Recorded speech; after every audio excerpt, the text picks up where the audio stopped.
Bama's barely breathing. Welcome into the Voice of College Football. Appreciate you stopping by for the best in discussion, debate, and analysis. The SEC is crazy. It's a mess. It's fun. It's chaotic. And it's going down to the final weekend of the season in regards to what teams will play in the SEC championship game. One team that will not play in this season's title game in Atlanta is the school with the most SEC championships, and that's Alabama. Losing inexplicably at Oklahoma, 24-3, the final score. Yes, 24-3. Oklahoma defeats Alabama incredibly.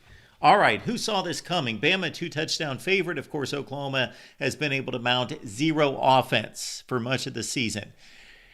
Most people don't know this, but Oklahoma is one of the best defenses in the country, certainly one of the best in the conference, and yeah, that defense led to a victory.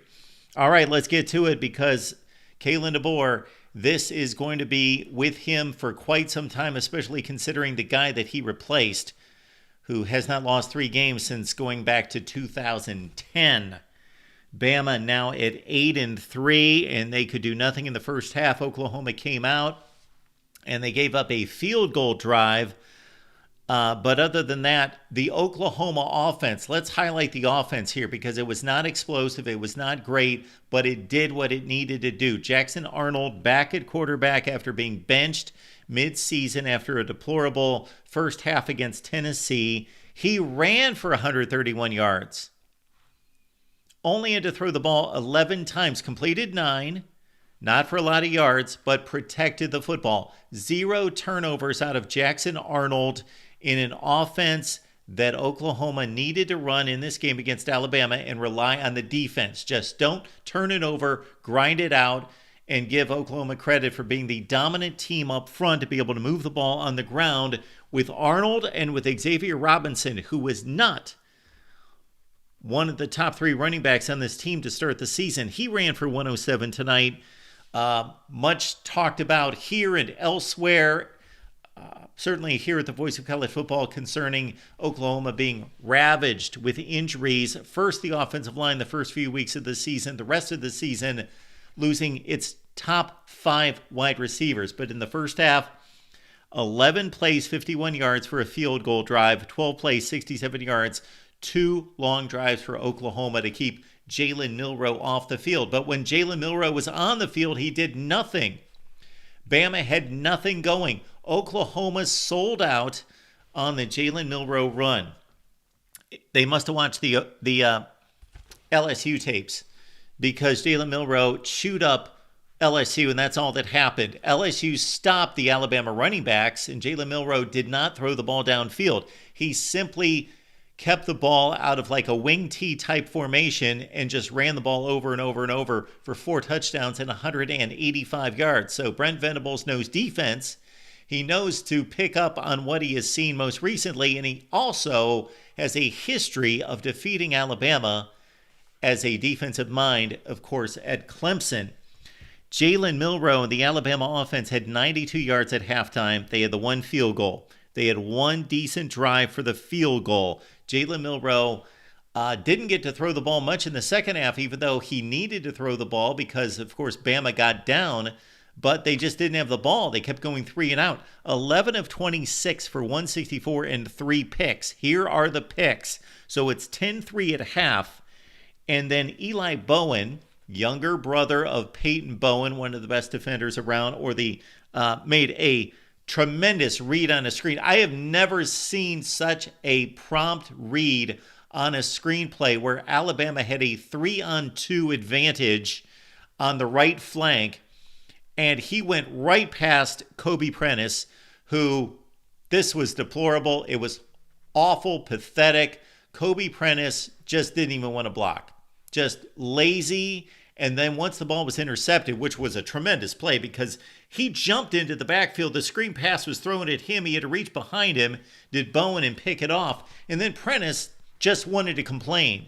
He just wanted to look around like, this is somebody's fault. But no, go run after the guy and track him down. Be a football player. Awful. So he brings it all the way back, does Bowen to the 14-yard line. Xavier Robinson scores 17-3. Next Bama series, Kip Lewis slides over from his linebacking position.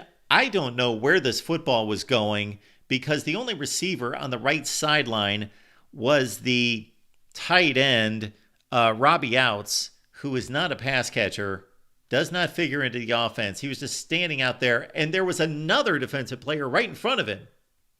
And we're not talking about a mobile guy that jumps up and is going to outfight somebody for the football, high point the football. We're talking about like a traditional tight end.